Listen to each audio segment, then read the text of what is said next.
মিল্লাত আবিকুম ইব্রাহিম হুয়া সাম্মাকুমুল মুসলিমিন। আল্লাহ তাআলা বলছেন, তোমরা ইব্রাহিমের মিল্লাতকে আঁকড়াইয়া ধরো আর জেনে রাখো ইব্রাহিম আবিকুম, তিনি তোমাদের পিতা। আঁকড়াইয়া ধরো ইব্রাহিমের মিল্লাত, আর পরিচয় হলো ইব্রাহিম তোমাদের বাবা। ইব্রাহিমের সাথে আমাদের ছেলে এবং বাবার সম্পর্ক, এটা জুড়ে দিলেন কে? স্বয়ং আল্লাহ। ইব্রাহিম আলাইহিস সালাম আমাদের বাবা, উনার কথা পবিত্র কোরআন মাজিদ আল্লাহ তাআলা অসংখ্যবার বলেছেন। বারবার ইব্রাহিম আলাইহিস সালামের কথা আল্লাহ তাআলা কোরআনে এজন্যই বললেন, কারণ ওনার সাথে আমাদের সম্পর্ক পিতা এবং পুত্রের। এরপর আরেকটা কারণ হলো, ইব্রাহিম এমন এক ব্যক্তি যিনি আল্লাহর এত প্রিয় ছিলেন, উনাকে আল্লাহ বলছেন ইন্নী জাইলুকা লিন্নাসি ইমামা, আমি দুনিয়ার মানুষের জন্য ইব্রাহিম তোমাকে নেতা বানাইছি।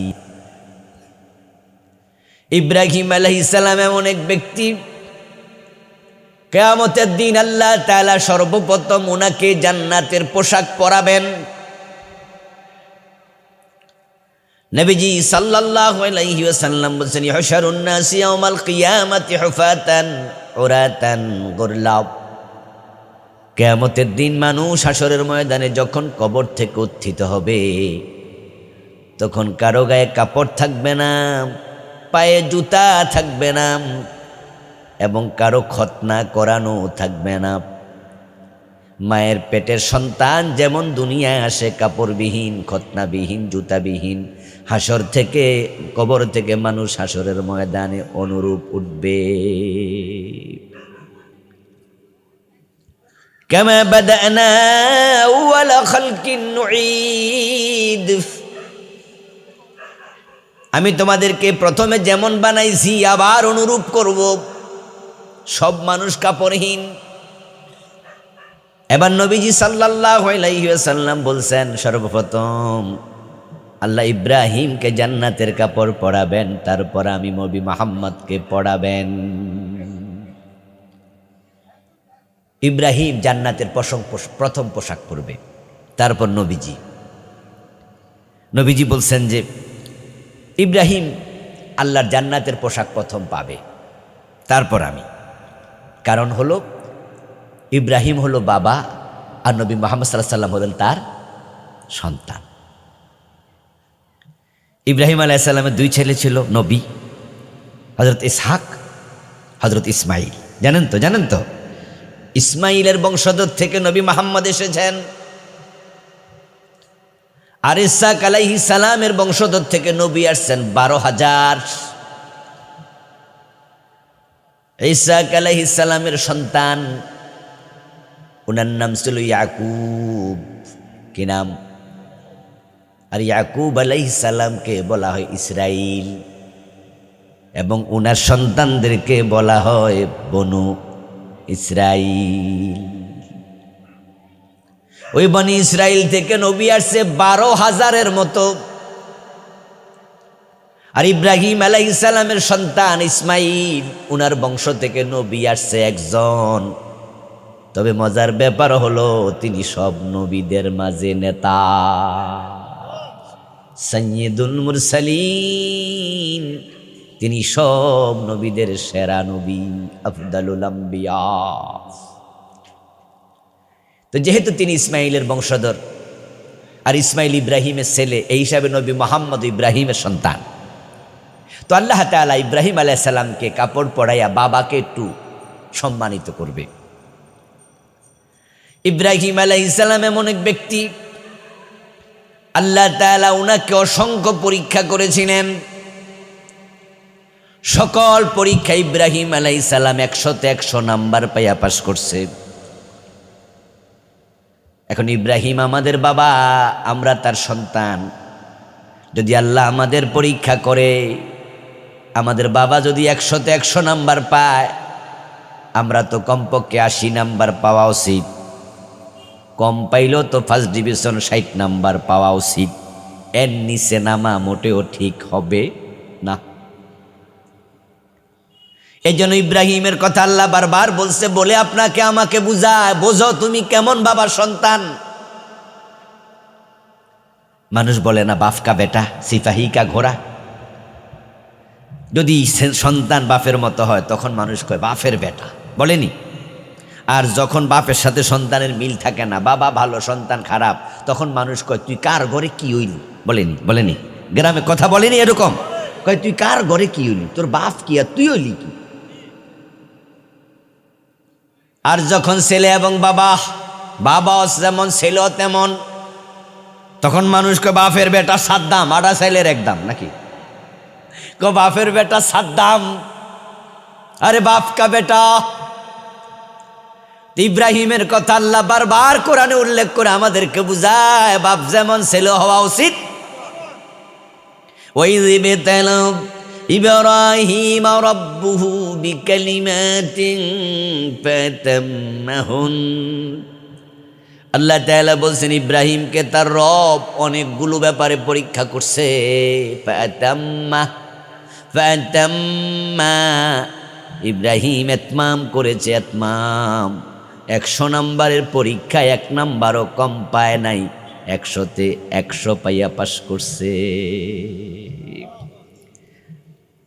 আমি আপনাদের কাছে জবাব চাইব, ইব্রাহিম আলাইহিস সালামকে পরীক্ষা করছেন কে? আবার পরীক্ষার রেজাল্ট ঘোষণা করছে কে? পরীক্ষক বলতেছে ফাতাম্মাহুন্না। ইব্রাহিম প্রতি পরীক্ষায় এতমাম করছে। এতমাম মানে হলো 1 নাম্বারও কম পায় নাই। এবার আপনারা আমার সাথে যারা আছেন বলুন তো, আমাদের জীবনে কি পরীক্ষা নাই? বিপদ মুসিবত নাই? পাওয়া না পাওয়া নাই? এখন এই জাতীয় পরীক্ষা আমাদের জীবনে আসবেই। ওয়ালানাবলুওয়ান্নাকুম বিশাইইম মিনাল খাউফি ওয়াল জু'i ওয়া নাকসিম মিনাল আমওয়ালি ওয়াল আনফুসি ওয়াস সামারাত। আল্লাহ তাআলা বলেন অবশ্যই আমি পরীক্ষা করব তোমাদেরকে, পরীক্ষা আমি করবই। ওয়ালানাবলুওয়ান্নাকুম, লামে তাকিদ নুনে সাকিলা, আরবি শব্দের ডিজাইনই একবারে স্পেশাল ডিজাইন, ডাবল তাকিদ। অবশ্যই আমি পরীক্ষা করব। তাহলে পরীক্ষার সাথে পাস ফেলের সম্পর্ক আছে কিনা? আসেনি? পরীক্ষার সাথে আন্দাল ইমতিহান ইউকরামুর রাজুল ওয়া ইউহান। পরীক্ষার সময় কেউ হয় সম্মানিত, কেউ হয় অপমানিত। যে পরীক্ষা পাস সে হয়ে যায় সম্মানী, যে পরীক্ষা ফেল সে হয় অপমানী। এখন আল্লাহ তাআলা বলে আমি পরীক্ষা করবই। আহাসিবান নাসু আন ইউতরাকু আন ইয়াকুলু আমান্না ওয়া হুম লা ইফতানুন। আরে কে? আল্লাহ বলেন মানুষ কি মনে করেছে ঈমান এনেছি বললে ছেড়ে দেব, ঈমান এনেছি বললে জান্নাত দিয়ে দেব। ঈমানটা আসল না ভেজাল? পরীক্ষা কি করা হবে না? আমি পরীক্ষা করে দেখবই। নাবলুকুম বিশ-শাররি ওয়াল খাইর। এ পরীক্ষা হবে দুরকম, কখনো কল্যাণ দিয়ে পরীক্ষা, কখনো অকল্যাণ দিয়ে পরীক্ষা, কখনো নেয়ামত দিয়ে পরীক্ষা, কখনো নেয়ামত কেড়ে নিয়ে পরীক্ষা। কার পরীক্ষা কোন রকম বুঝা বড় কঠিন। ইব্রাহিম আলাইহিস সালামের পরীক্ষা, সুলাইমান নবীর পরীক্ষা, নবী সুলাইমানের পরীক্ষা, নবী দাউদের পরীক্ষা। আশ্চর্য। আল্লাহ তাআলা কাকে কেমনে পরীক্ষা করে বুঝা বড় কঠিন। নাবলুকুম বিশ-শাররি ওয়াল খাইর। আমরা তো শুধুমাত্র বিপদে পড়লে পরীক্ষা মনে করি, কিন্তু কোরআনে আল্লাহ বলে জি না, আমি বিপদ ছাড়াও পরীক্ষা নেই। আমি কল্যাণ দিও পরীক্ষা নেই, ধনী বানায়া পরীক্ষা নেব, দেখি জাকাত দেয় কিনা। ধনী বানায়া পরীক্ষা নেব অহংকারী হয় কিনা। ধনী বানায়া পরীক্ষা নেব দেখি গরিবের প্রতি এহসান করে কিনা। আবার সম্পদ কাইরা নিয়া পরীক্ষা নেব দরিদ্র বানাইয়া, দেখি দারিদ্রতায় চুরি ডাকাতি করে নাকি ধৈর্য ধারণ করে।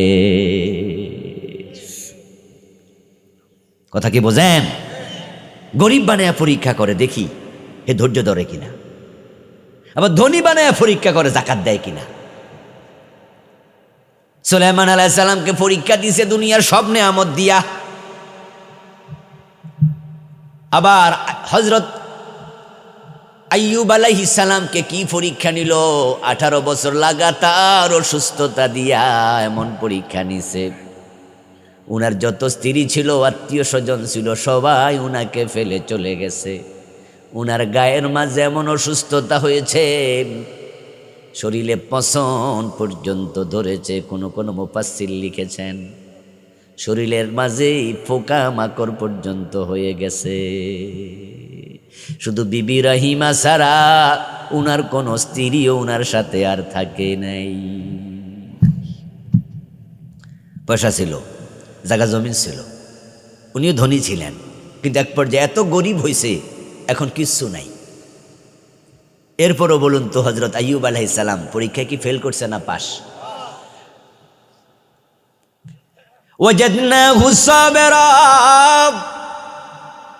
আল্লাহ বলে আমি আইয়ুবকে ধৈর্যশীল বান্দা হিসাবে পাইছি।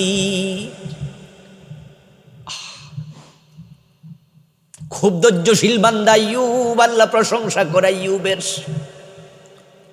এবার বলুন তো সুলাইমান আলাইহিস সালাম তো ক্ষমতা ছিল, তামাম দুনিয়ার প্রেসিডেন্ট ছিলেন সুলাইমান আলাইহিস সালাম। শুধু মানুষের উপরে তার ক্ষমতা ছিল না, মানুষই তার কথা শুনতো না, জিনেরা পর্যন্ত ওনার কথা শুনত। ওয়ালি সুলাইমান আর-রিহ, শুধু জিন নয়, শুধু মানুষ নয়, কোরআনে আল্লাহ বলে বাতাস পর্যন্ত সুলাইমানের আনুগত্য করত। উনি বাতাসের মাঝে উঠতেন, বাতাসের ঘাড়ে বসতেন, বাতাসের উপর সাওয়ার হইতেন। কেমনে হইতেন আমরা জানি না, এটা মুজিজা। নামাজের বিছনা নিয়া বাতাস উড়ে যেত, উনার মসনদ নিয়া বাতাস উড়ে যেত। বাতাসকে বলতেন আমি একটু চিটাং যাব, বাতাস উনাকে নিয়া চিটাং নামাইয়া দিত। ওয়ালি সুলাইমান আর-রিহ, পশু পাখির কথা উনি বুঝতেন, পিঁপড়ার কথা পর্যন্ত বুঝতেন, হাজার হাজার প্রাণীর কথা বুঝতেন। কি ক্ষমতা আল্লাহ সুলাইমান রে দিছে, জিনেরা উনার আনুগত্য করত। আচ্ছা, এত ক্ষমতা পাইয়া সুলাইমান কি জুলুম শুরু করছিল নাকি বিনয়ী হয়েছে? আর আমরা ক্ষমতা পাইলে গত 15 বছর দেখাই দিয়েছে না, ক্ষমতা পাইয়া সাইদি সাহেবের মতো লোকটারে 13 বছর জেল খাটাইছে, ঠিক কি না? ক্ষমতা পাইয়া কারোর মারছে, কারোর ছাড়ছে, কত লোক ফাঁসি দিয়ে দিছে। সুলাইমান ক্ষমতা পাইয়া ফাঁস করছে। কিন্তু তুমি ক্ষমতা পাইয়া অহংকারী হও। এমন কিছু নেতা বক্তৃতা দিত, বলতো বাগে ধরলে ছাড়ে, আমাদের নেত্রী ধরলে ছাড়ে না। বাবারে বাবা, নেত্রীর কি পাওয়ার! এই যে আল্লাহ তাআলা কাউকে দিয়া পরীক্ষা নেয়, কাউ থেকে নিয়া পরীক্ষা নেয়। এখন পরীক্ষা যদি ফেল করেন তাহলে বিপদ। ইব্রাহিম আলাইহিস সালাম সব পরীক্ষা পাস। এবার আমাদের ইব্রাহিমের সন্তান যারা আমরা আছি, আমাদেরকে পরীক্ষায় পাস করা দরকার আছে না নাই? পরীক্ষা কেমনে পাস করে? আল্লাহর কথা মেনে চললে। আর আল্লাহর কথার নাম হলো কোরআন। আল কোরআনু কালামুল্লাহ গায়রু মাখলুক। কোরআন আল্লাহর কালাম। এই কালামের থেকে, কালামে পাক থেকে, কোরআন থেকে আমি পড়লাম সূরা ইব্রাহিমের প্রথম আয়াত। সূরা ইব্রাহিমের প্রথম আয়াত আল্লাহ তাআলা বিশ্ব মানবতাকে লক্ষ্য করে শুধু একটা মেসেজ দিয়েছেন। মূলত মেসেজটা হলো কোরআন নাজিলের উদ্দেশ্য কি সেটা। আল্লাহ কেন কোরআন নাজিল করলেন এটা তিনি সূরা ইব্রাহিমের প্রথম আয়াতে বলেছেন। এবার আপনাদেরকে জিজ্ঞেস করি, দয়া করে জবাব দেন, পবিত্র কোরআন মাজিদ আল্লাহ কেন নাজিল করছেন আমাদের জানা দরকার আছে না নাই? তো না জানলে আপনি কোরআনকে কাজে লাগাবেন কেমনে? কোরআনের সাথে আপনার ডিলিংস হবে কেমনে? উদ্দেশ্য না জানলে তো আপনি ভুলভাল কাজ করবেন। ডাক্তারের দোকানে গেলে কত রকমের ওষুধ আছে, আপনি কি সামনে ফাইলে খাওয়া শুরু করেন? আপনি আগে বোঝেন যে কোন ওষুধ কোন কাজে লাগে। আরে ভাই, 1 টাকার প্যারাসিটামল ট্যাবলেট, এটাও যদি কেউ আমাদেরকে মাগনা দেয়, আমরা কি খাইনি? আমি যদি আপনার একটা প্যারাসিটামল খান, আপনি মুস্কি হাসি দিয়ে কেমন, হুজুর আমার কি জ্বর উঠছে নাকি? জ্বর যদি না ওঠে, শরীরে ব্যথা না থাকে, আমি প্যারাসিটামল খাবো কেন? তাহলে 1 টাকার প্যারাসিটামল যদি খাওয়ার পিছনে উদ্দেশ্য থাকে, কোরআন নাজিলের পিছনে উদ্দেশ্য আছে না নাই? কোরআন কেন আসলো? এই উদ্দেশ্যটা কি? এটা সূরা ইব্রাহিমের প্রথম আয়াত আল্লাহ বলছে। কিন্তু এই জাতির জন্য বড় পরিতাপ, বড় আফসোস, এ কোরআনওয়ালা মুসলমান কোরআন কেন এসেছে অনেকে জানেই না। না জানার কারণে তারা কোরআনকে শুধু তেলাওয়াতের কিতাব বানায়া রাখছে। তারা কোরআন শরীফ পড়ে সকাল সন্ধ্যা, পইরা সুন্দর কইরা একবারে গিলাপ বাইন্দা তাকে রেখা দেয়, হে মনে করে কাম হয়েছে, জান্নাত পাইয়া গেছে, দায়িত্ব শেষ। অথচ কোরআন মাজিদ আল্লাহ তাআলা শুধু তেলাওয়াতের জন্য নাজিল করেন নাই। এই জন্য আপনি কোরআন সকাল সন্ধ্যা পড়ে তাকে রেখে দিয়েছেন, ভাববেন না আপনার দায়িত্ব শেষ। তাই কোরআন কেন এসেছে এটা আগে জানুন, তারপরে মানুন। কোরআনের কাছে আমরা যাই জিনে ধরলে ফু দেওয়ার জন্য, আমরা কোরআনকে ঝাড়ফুকের কিতাব বানাইয়া রাখছি। কেউ কেউ কোরআনের বিভিন্ন সূরা লিখে গলায় তাবিজ বানায়া ঝুলায়, এমন লোক আসেনি? এরা কোরআনের তাবিজের কিতাব বানাইছে। মা বাবা মরলে হুজুর ডাক দিয়া খতম পড়ায়, তারা কোরআনকে মরা মানুষের তেলাওয়াতের কিতাব বানাইছে। অথচ কোরআন মাজিদ কেন নাজিল হলো, এই বুঝটা কত ইম্পর্টেন্ট, কত জরুরি, এটা না জানার কারণেই তো কোরআন আজকে বাংলাদেশ অবহেলিত। কোরআন পাওয়া যায় না আজকে সংসদে, কোরআন পাওয়া যায় না গণভবন বঙ্গভবনে, কোরআন এখন আদালতে নাই। এ কোরআন দিয়ে আদালতে বিচার হয় না। শিক্ষা ব্যবস্থা, সমাজ ব্যবস্থা কোরআন দিয়ে আর চলে না। শুধুমাত্র কোরআন তেলাওয়াত পর্যন্ত শেষ। অথচ কোরআন আল্লাহ তাআলা নাজিল করেছিলেন কোরআন যেন তামাম দুনিয়াকে পরিচালনা করে। কোরআন এসেছিল বিশ্ব মানবতাকে জান্নাতের পথ দেখাতে, অন্ধকার থেকে বের করে আলোর পথে নিয়ে যেতে। নবীজি সাল্লাল্লাহু আলাইহি ওয়াসাল্লাম যখন মদিনার প্রেসিডেন্ট ছিলেন 10 বছর, তখন তিনি মদিনা নামক রাষ্ট্র মন মতো চালাইছেন না আল্লাহর কোরআন মতো। নবীজির সময় কোরআন দিয়ে সমাজ চলেছে, পরিবার চলেছে, ব্যক্তি চলেছে, রাষ্ট্র চলেছে। এ কোরআনের বাহিরে আমার রাসূল একটা কথা বলতেন না, কোনো কাজই করতেন না। মা ইয়ানতিকু আনিল হাওয়া ইন হুয়া ইল্লা ওয়াহিয়ুন ইউহা।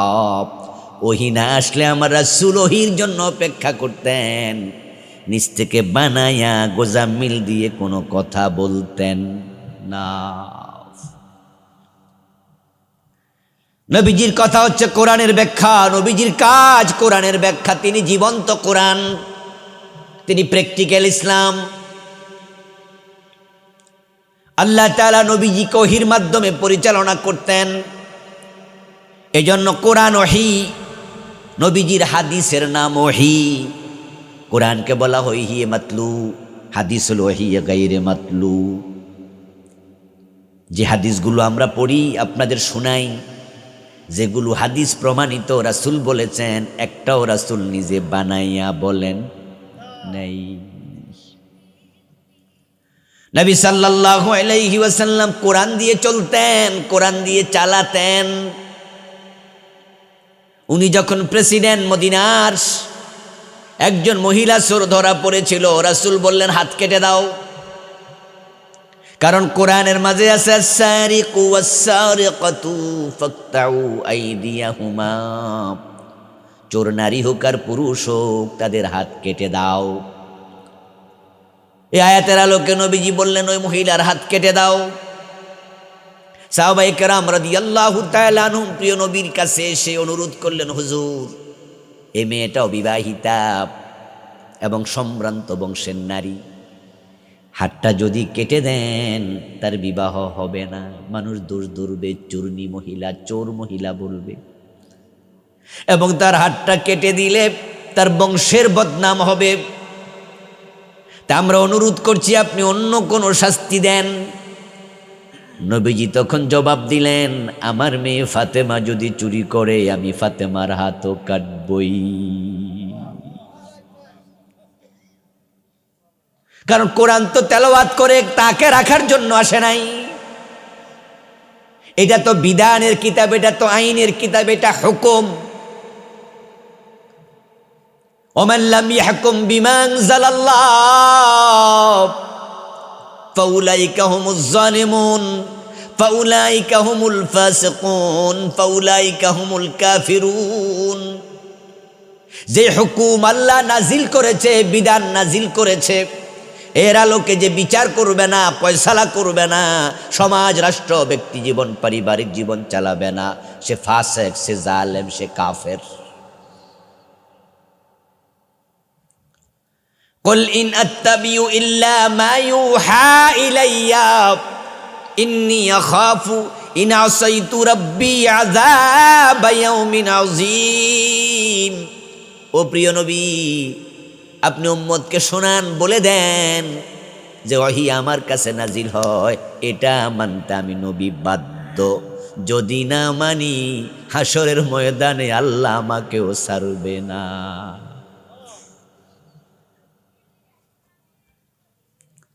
আল্লাহ আদম আলাইহিস সালামকে বলছিল গাছের কাছে যাইও না, জান্নাতে।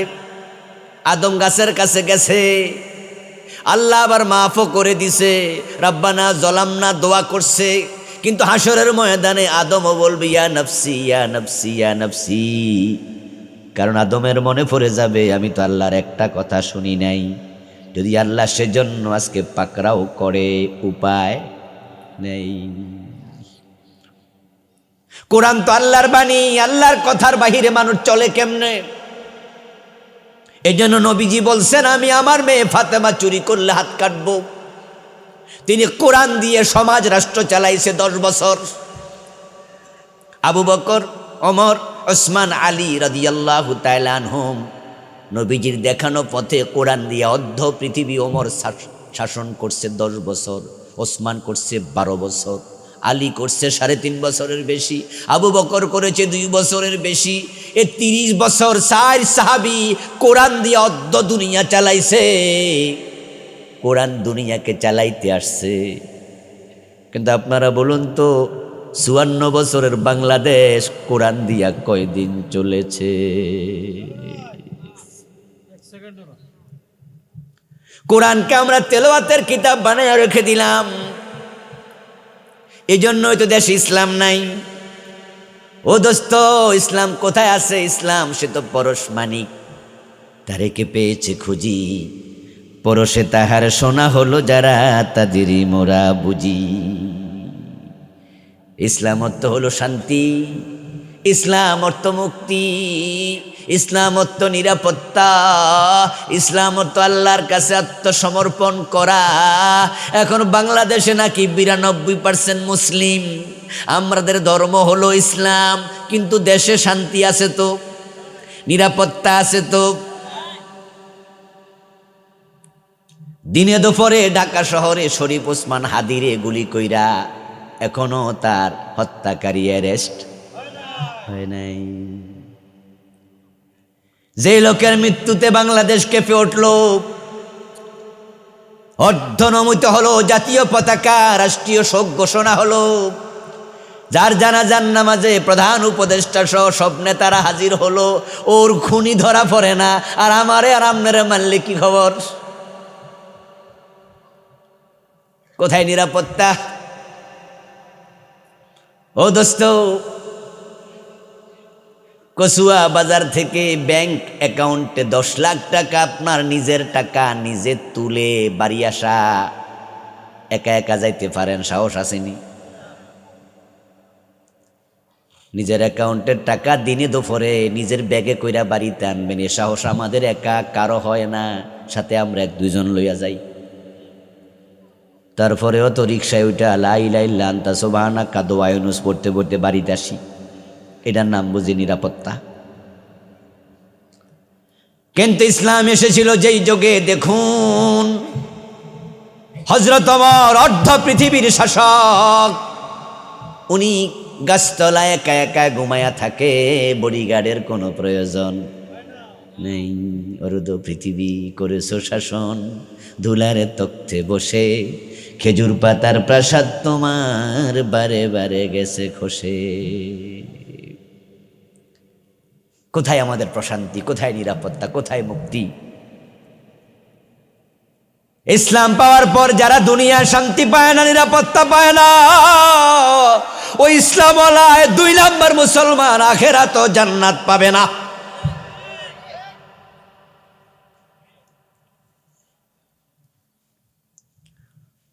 ও মুসলমান, আল্লাহ তাআলা কোরআন নাজিল করলেন কেন? এবার শুনুন। কিতাবুন আনজালনাহু ইলাইকা লিতুখরিজান নাসা মিনাজ যুলুমাতি ইলান নূর। হে রাসূল, এ কিতাব আমি আপনার উপর নাজিল করেছি অন্ধকারে ডুবে থাকা মানুষগুলোকে এ কিতাবের মাধ্যমে আপনি আলোর পথ দেখাবেন। অন্ধকার, অন্ধকার মানে হচ্ছে রাহাজানি, ডাকাতি, চুরি, ছিনতাই, খুন, দর্শন, অপহরণ, মেয়েদেরকে জীবন্ত প্রথিতকরণ, মদ, হেরোইন, গাঁজা, ফেন্সিডিল, অনাচার, জুলুম, অত্যাচার, চাঁদাবাজি, সন্ত্রাস, প্রত্যেকটার নাম অন্ধকার, প্রত্যেকটা জুলুম, প্রত্যেকটা জুলমাত। আর আলো হচ্ছে শান্তি, প্রশান্তি, নিরাপত্তা। আল্লাহ তাআলা বলেন, অন্ধকার থেকে মানুষকে আলোর পথ দেখানোর জন্য আমি কোরআন নাজিল করেছি। এই আয়াত আল্লাহ যখন নাজিল করেন, এই কোরআন যখন নাজিল করেন অন্ধকার থেকে আলোর পথ দেখাতে, সে যুগটার নাম ছিল অন্ধকার যুগ, আইয়ামে। ওই যুগটার নামই অন্ধকার যুগ। ওই যুগে, জাহিলিয়াতের যুগে চুরি ছিল, কথা কয় না, ডাকাতি ছিল, হত্যা, খুন, নৈরাজ্য, মদ, সুদ। বাংলাদেশে এগুলা নাই তো, ওইটা জাহিলিয়া, বর্তমানেরটা কিতা?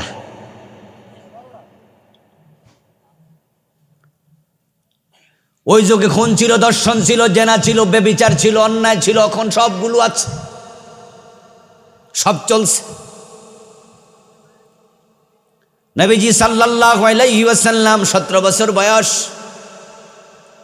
তাকিয়ে দেখেন মক্কার মানুষগুলো অন্ধকারে ডুবে আছে, জুলুম অত্যাচার সব দিকে, হানাহানি, মারামারি, কাটাকাটি। মেয়েরা একবারে মেয়ে সন্তান হিসেবে জন্ম নিয়েছে, তাই মেয়েদেরকে বাবা নিজ হাতে জীবিত কবর দিয়ে দিত। নিকৃষ্ট মানুষ, একবারে খারাপ মানুষ। আমার রাসূল তখন 17 বছর বয়সে, তাগড়া যুবক, ভাবতে শিখলেন, বুঝতে শিখলেন, তাকালেন ডানে পিছে, সামনে পিছনে, ডানে বামে, সামনে পিছনে। ভালো মানুষ সমাজে নাই বললে চলে, খারাপই বেশি।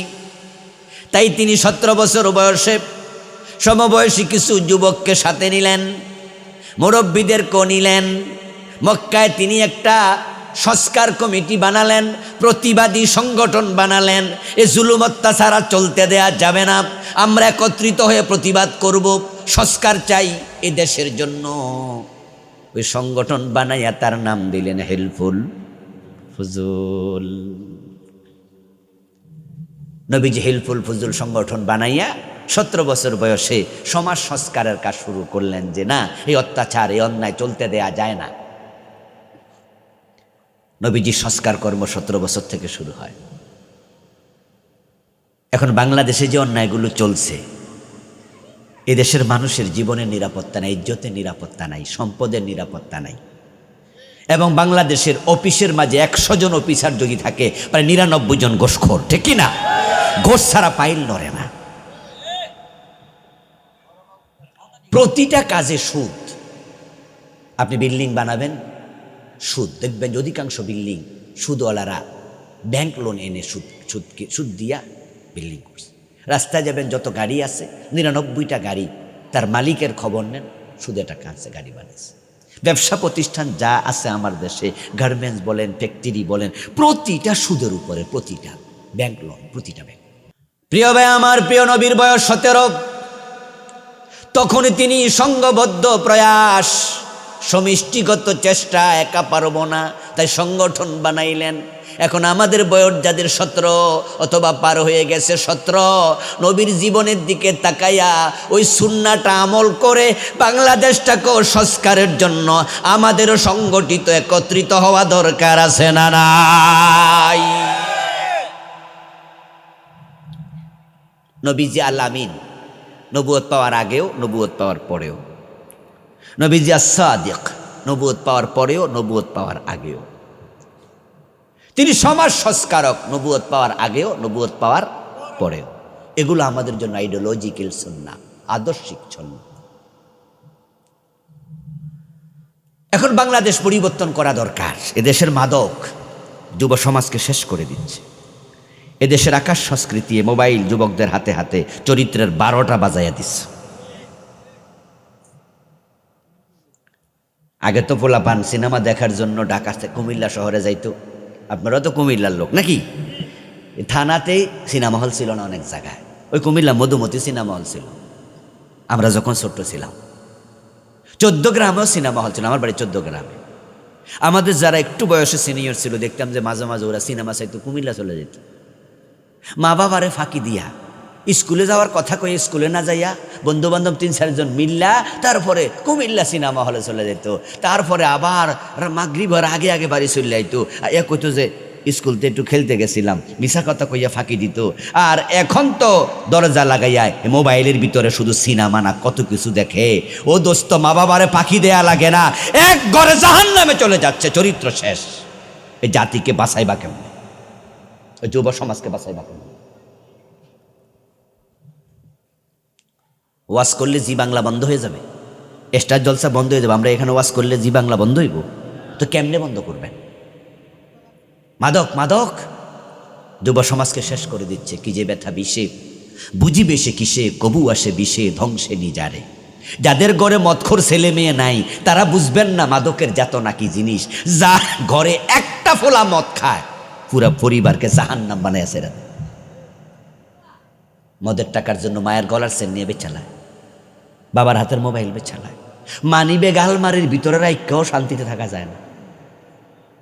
বাবার গায়ে হাত তোলে, মায়ের গায়ে হাত তোলে মাদকের টাকার জন্য। এমন জালেমও আছে না নাই? তুই জাতিকে কেমনে বাঁচাইবা? 54 বছর তো চলে গেল, মাদক কেন বাংলাদেশ? নবীজি দাঁড়ালেন বয়স 17। আপনাদেরও দাঁড়াতে হবে। এই অন্যায়ের বিরুদ্ধে মাথা তুলুন, না হয় কোরআন তেলাওয়াত করে শুধু তাকে রেখে দেবেন, আল্লাহ কিন্তু ছাড়বে না। এই যে কোরআন দিয়ে বাংলাদেশ চলছে না, সমাজ চলছে না। যদি চলতো রে দোস্ত, কোরআন হাদিস দিয়ে চলতো, এই মাদক থাকতো না, থাকতো না। বঙ্গবন্ধু বড় স্বপ্ন দেখেছিলেন সোনার বাংলা বানাবেন, তাই তিনি 7 মার্চ রেসকোর্স ময়দানে ঘোষণা দিয়েছিলেন এবারের সংগ্রাম, স্বাধীনতার সংগ্রাম। কিন্তু দেশ স্বাধীন হওয়ার মাত্র 1.5-2 বছর পরে আফসোস করে বলেছিলেন, পারলাম না সাটার দল, তোদের জন্য পারলাম না। মানুষ পায় স্বর্ণের খনি, উনি পাইছে বলে নাই? আফসোস করে বলেছিলেন, আমার ডানে চোর, বামে চোর, সামনে চোর, পিছনে চোর। এবার আপনাদেরকে জিজ্ঞাসা করি, তিনি তো ক্ষমতায় ছিলেন মোটামুটি 3.5 বছরের কম বেশি। আচ্ছা, তিনি কি চোর মুক্ত বাংলাদেশ বানাইতে পারছে? দুর্নীতিমুক্ত বাংলাদেশ বানাইতে পারছে? তিনি কি সোনার বাংলা আদৌ বানাইতে পারছে? কেন পারল না? স্বপ্ন তো দেখেছিল, একটি মাত্র কারণে পারেন নাই, তার ডানে চোর বামে চোর ছিল, এটা তিনিই বলেছেন। কিন্তু চোরদেরকে কি হাত কাটছিল? কোরআনের এই আইনটা চালু করছিল? বরং ৭২-এর সংবিধান ডক্টর কামাল মিয়া যখন লিখে ফৌজদারি বিধানগুলো যখন তার অন্তর্ভুক্ত করে, তখন ব্রিটিশ আইন ফলো কইরা চোরের জেলে দেওয়ার আইন করছে, হাত কাটার আইন করে নাই। আর চোর যদি বাংলাদেশে জেলে যায় ৬ মাস পরে চোর থাকে না, ডাকাইত হইয়া বাইর হয়। তো লাভটা কি হলো? বরং বঙ্গবন্ধু যদি কোরআনের আইনটা ঢুকাই দিত, ১০০ চোরের হাত কাটো, এখনো কাটো, এবার আইন ঢুকাইয়া দাও চোরের হাত কাটার, ১০০ চোরের হাত কেটে দেখো ১০০০ চোর তারের মতো সোজা হয়ে যাবে। দেশের টাকা বিদেশে পাচার করার সাহস করবে না। আমার বন্ধু, কেমনে চুরি বন্ধ হবে? কেমনে মাদক বন্ধ হবে? আমার রাসূল বলতেছেন, আমার মেয়ে ফাতেমা চুরি করলে আমি হাত কাটবো, তোমরা একটারও হাত কাটলা না ৫৪ বছরে। এই জন্যই তো চুরি হয়ে গেল দেশের টাকা। এখন কিন্তু ব্যাংকে টাকা নাই, ব্যাংক প্রায়গুলো খালি। অলরেডি 5টা ব্যাংক দেউলিয়া ঘোষণা হয়ে গেছে, জানেন? আপনারা জানেন? বাংলাদেশ ব্যাংকে একীভূত করে দিয়েছে 5টা ব্যাংকে। ওদের টাকা এখন গ্রাহকরা আর পাচ্ছে না, আপাতত পরে নিয়ে থাকেন, নাই টাকা নাই। 10 লাখ টাকার চেক দিলে প্রায় ব্যাংক রিফিউজ করে, বলে একদিন পরে আসেন, দুদিন পরে আসেন, পরে আসেন। কারণ দেশের টাকা কানাডায় পাচার করে বেগমপাড়া বানাইছে। এস আলম গ্রুপ ইসলামী ব্যাংকের 18টি শাখা থেকে তারা একাই টাকা পাচার করেছে ৮০,০০০ কোটি। গত 15 বছরে টোটাল টাকা পাচার হয়েছে ২৮ লক্ষ কোটি। আমরা সচেতন তো, খোঁজ খবর রাখি। ও দোস্ত, এ সোনার বাংলা তলাবিহীন জুড়ি হয়ে গেল কেন? কারণ কোরআন থেকে তোমরা দূরে। ومن أعرض عن ذكري فإن له معيشة ضنكا ونحشره يوم القيامة أعمى। আল্লাহ বলেন, যারা আমার কোরআন থেকে মুখ ফিরে আনে, আমি তাদের দুনিয়ার জীবনে অশান্তি দেই, জীবনের সংকীর্ণতা দেই, তাদের জীবন থেকে প্রশান্তি তুলে নেই, এবং হাসরের ময়দানে এ মানুষগুলোকে আমি অন্ধ বানাইয়া তুলব।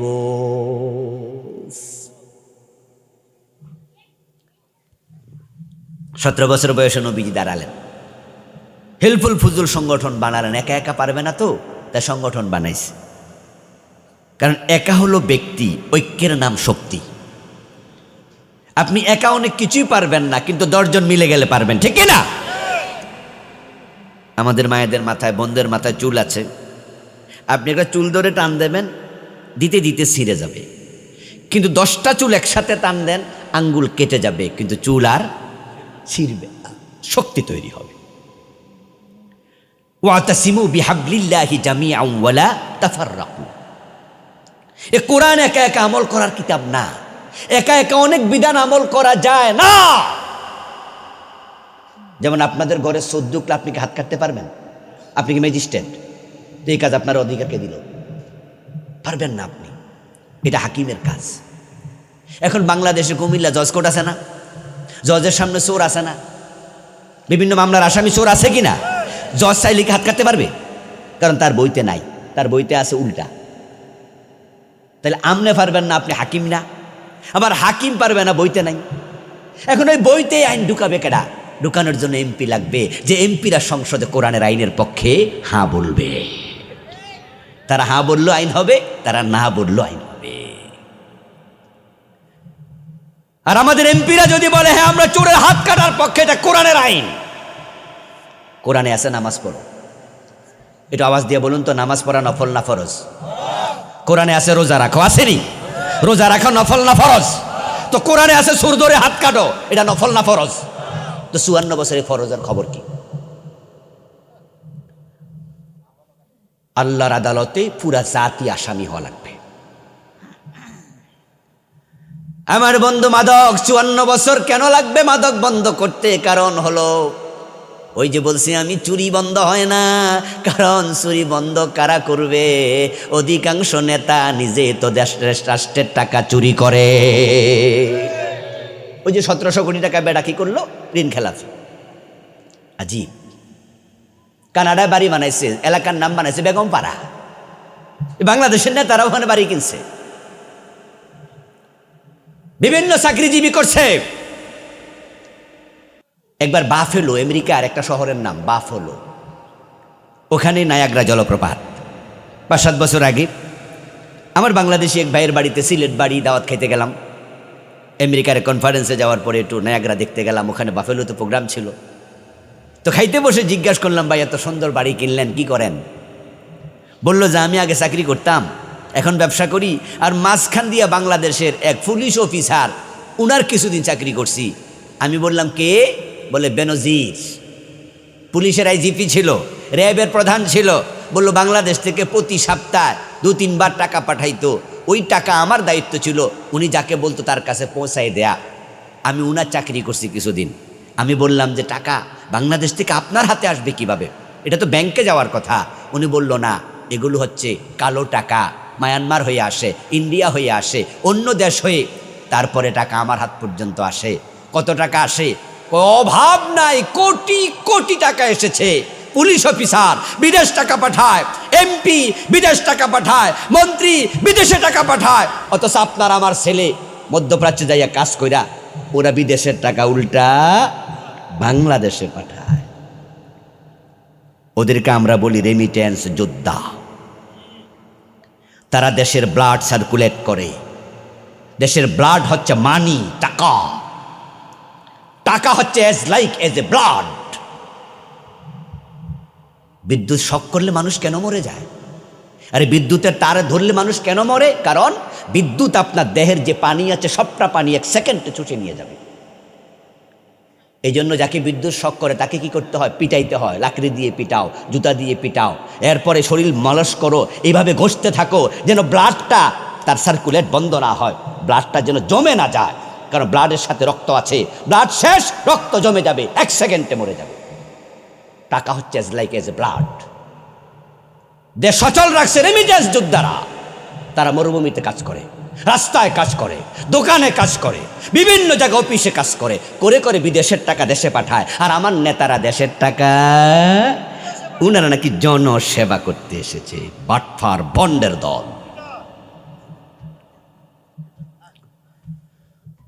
আমার দোস্ত, এই চরিত্রের নেতা কখনো চোর ধরে হাত কাটার আইন করবে না।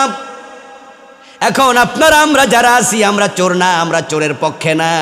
যদি আমরা আন্দোলন শুরু করি, হাত কাটার আইন বাংলাদেশে হবে। আর যখন হাত কাটার আইন চালু হয়ে যাবে, তখন নেতাগুলো তারের মতো সোজা হয়ে যাবে। মাদক দেশের জন্য এক মহামারী, এক ক্যান্সার। 54 বছর চলে গেল, 55 বছরে পা রেখেছে বাংলাদেশ, এখনো দেশ মাদকে ভরপুর। বরং আজ থেকে 10 বছর আগে যে মাদক ছিল, যে পরিমাণ, ওটা কমেছে না বেড়েছে? এখন তো কত রকমের মদ। কেন বন্ধ হয় না জানেন? শুধু আন্তরিকতার অভাব, শুধুমাত্র আন্তরিকতার অভাব, আর কিচ্ছু না। বাংলাদেশে মাদক বন্ধ করতে তো 1 মাসও লাগবে না।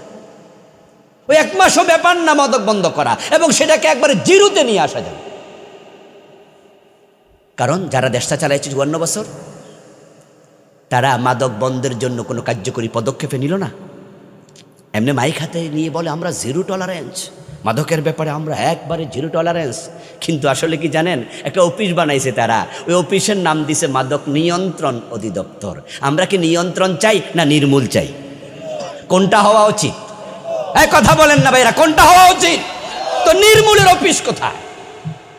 নির্মূলের অফিস কোথায়? শোনেন, ওই যে ঢাকা থেকে চিটাং যখন যান আপনারা, এখানে কচুয়া যায় সাসারে গাড়ি ওঠেন না, দাউদকান্দি যাইয়া যখন ঢাকায় রওনা দেন, কিছু কিছু বাসের ড্রাইভার আছে বড় তেরা, এমন জোরে গাড়ি ছাড়ে না, মাঝে মাঝে 100 কিলোমিটার গতিতে চালায়, গাড়ি কাইপা ওঠে। তখন আমরা সচেতন যাত্রীরা কি বলি? এ ড্রাইভার, গাড়ি নিয়ন্ত্রণে চালাও, কি করতেছো তুমি? এসব নিয়ন্ত্রণ করো। নিয়ন্ত্রণ মানে কি স্টার্ট বন্ধ করে দাও? যাই বলছে সেও বোঝে, আর যাকে বলেছে সেও বোঝে। যে বোঝানো হচ্ছে 60-এ চালাও 70-এ চালাও। তো দেশের মদখোররা যখন দেখে মাদক নিয়ন্ত্রণ অধিদপ্তর, তখন হেরাও বোঝে 60-70-এ চলে, নির্মূল তো আর নাই। হোটেল শেরাটনে, হোটেল সোনারগাঁয়ে, ইন্টারকন্টিনেন্টাল, হোটেল রেডিসন, 5 স্টার, প্রতিটা হোটেলে মদের বার আছে। ওখানে কারা মদ খাইতে যায়? ওই যে যারা মদ বন্ধ করবে তারাই যায়। টাকলা মুরাদের নাম মনে আছে? টাকলা মুরাদ এমপি ছিল, মন্ত্রী ছিল, প্রতিমন্ত্রী ছিল। হোটেল সোনারগাঁয়ে গিয়ে সিনেমার নায়িকাকে ফোনে কি বলেছিল? এত নাম্বার রুমে আছি, তুমি চলে আসো। নায়িকা উত্তর দিল, না আমি ব্যস্ত আছি, আসতে পারবো না।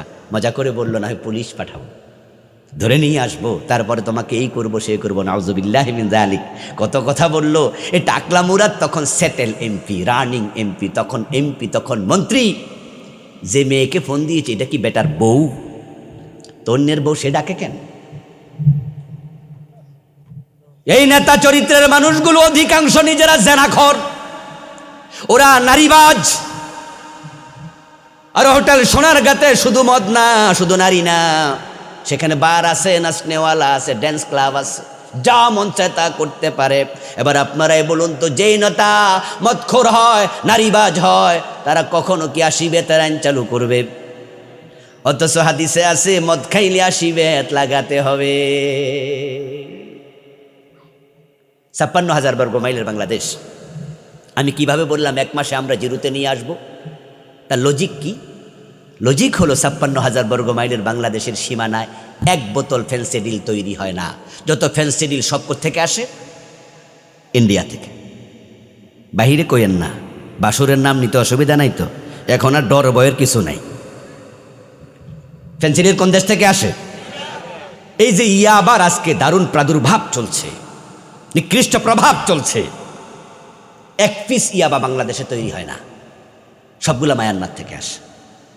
এই যে হেরোইনের নাম শুনেছেন, একটা ফোঁটা হেরোইন, এই ছোট্ট একটা টুকরা বালুকোনার মতো 1 কণা হেরোইন বাংলাদেশে জন্ম নেয় না, সব বাইর থেকে আসে।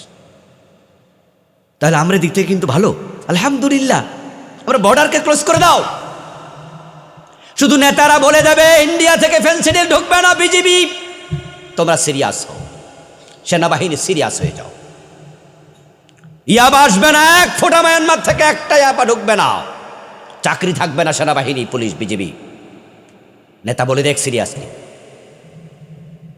নেভিকে বলে দেয়া হবে কোন জাহাজে মাদক বাংলাদেশে ঢুকবে না, এয়ারফোর্সকে বলে দেওয়া হবে আকাশ দিয়ে কোনো মাদক আসবে না। জিরো তেমনি হয়ে যাবে, এরপরও কিছু আসবে, আমরা 80 বেতের আইন চালু করে দেব, পিঠের চামড়া থাকবে না।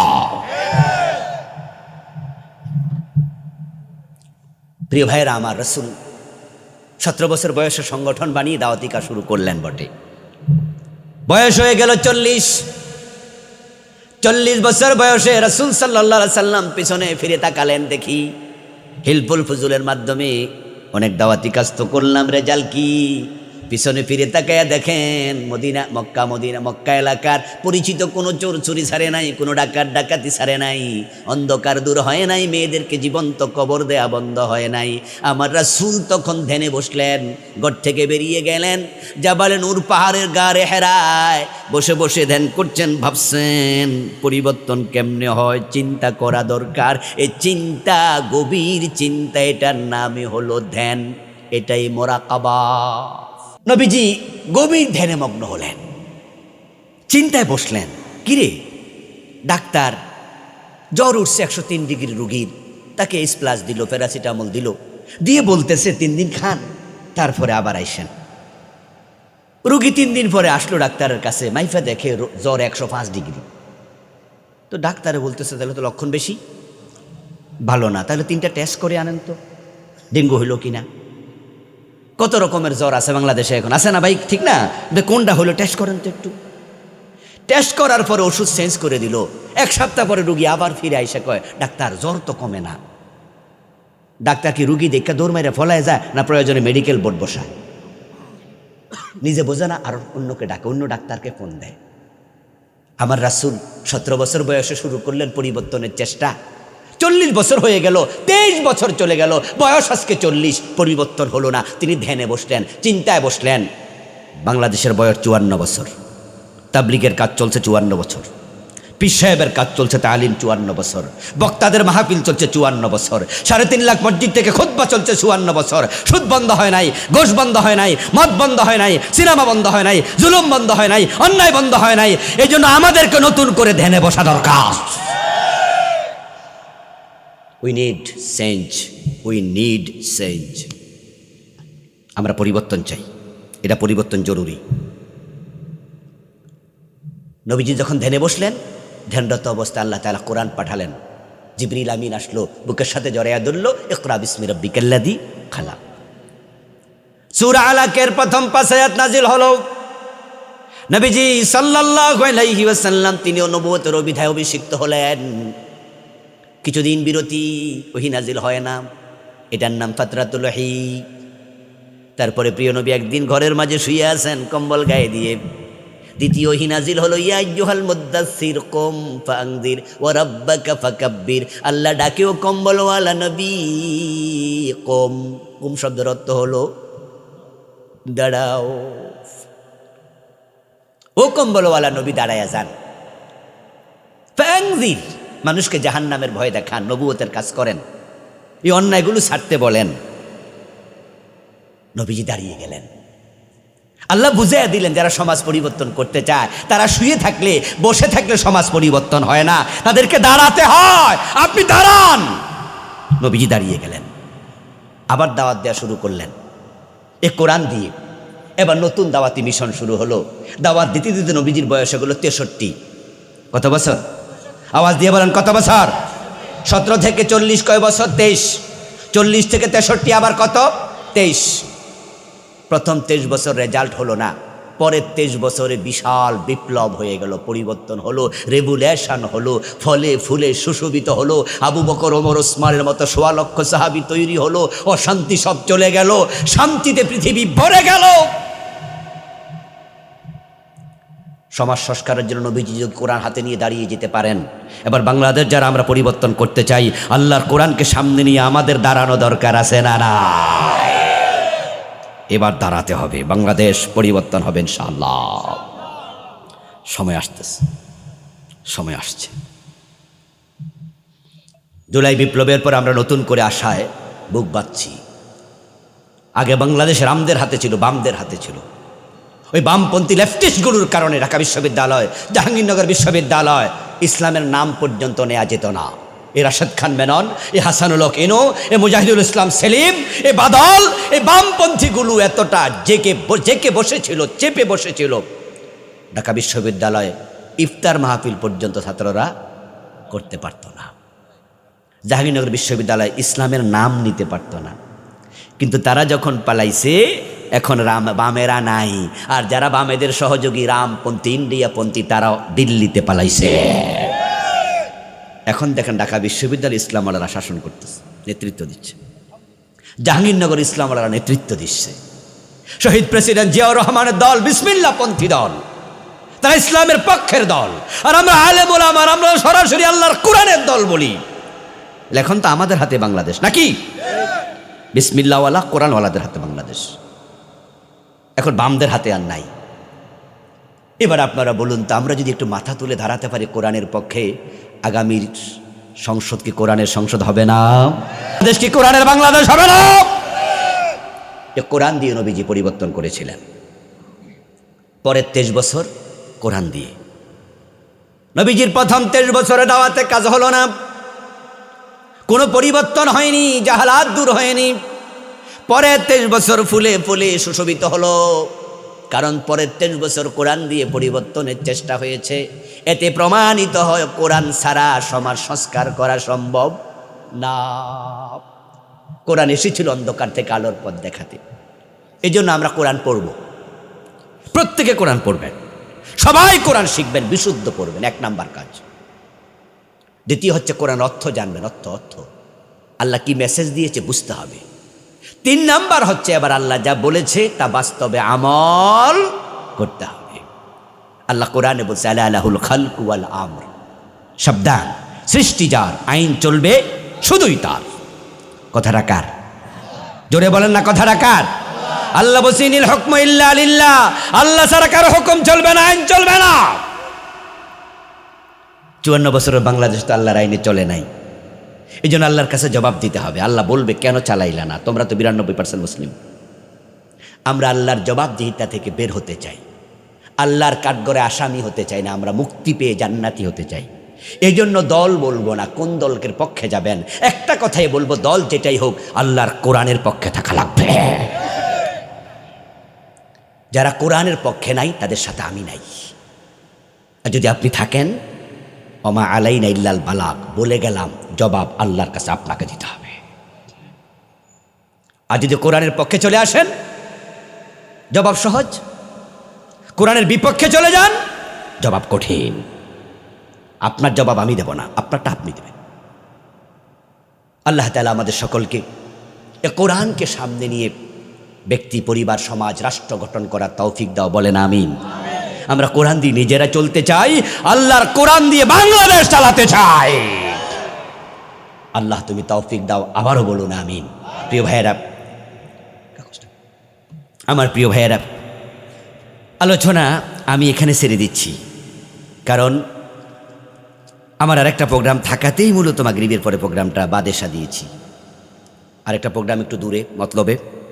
এই জন্য ভাই যখন চাইলো, আমি বলেছি যে 7:30টায় হলে পারবো, কারণ খালি নেই, দেওয়ার মতো জায়গা নেই, রমাদান পর্যন্ত ফিলাফ। তখন ভাই বলছে, হুজুর ঠিক আছে, সময় দেন। তো এই জন্য আমি আর সামনে যেতে পারছি না, কিন্তু বক্তা এখন ভাই আলোচনা করবেন একটু ইনশাআল্লাহ। তারপরে আমাদের পীর সাহেব হুজুর, উনি এসে কিছু নসিহা করবেন, আপনাদেরকে সাথে নিয়ে দোয়া করবেন। হুজুর মনে রাস্তায় আছে না, হুজুর চলে আসতেছেন ইনশাআল্লাহ। তা আপনারা উঠে পরিবেশটা নষ্ট করবেন না, ঠিক যেভাবে বসে আছেন ভালোই লাগতেছে, ইনশাআল্লাহ সেভাবে বসে থাকবেন। ভাইয়ের আলোচনা শুনে, পীর সাহেব হুজুরের আলোচনা শুনে আখেরি মুনাজাত দিয়ে যাবেন। আল্লাহ তৌফিক দিন, আমিন। আসসালামু আলাইকুম ওয়া রাহমাতুল্লাহি ওয়া বারাকাতুহু।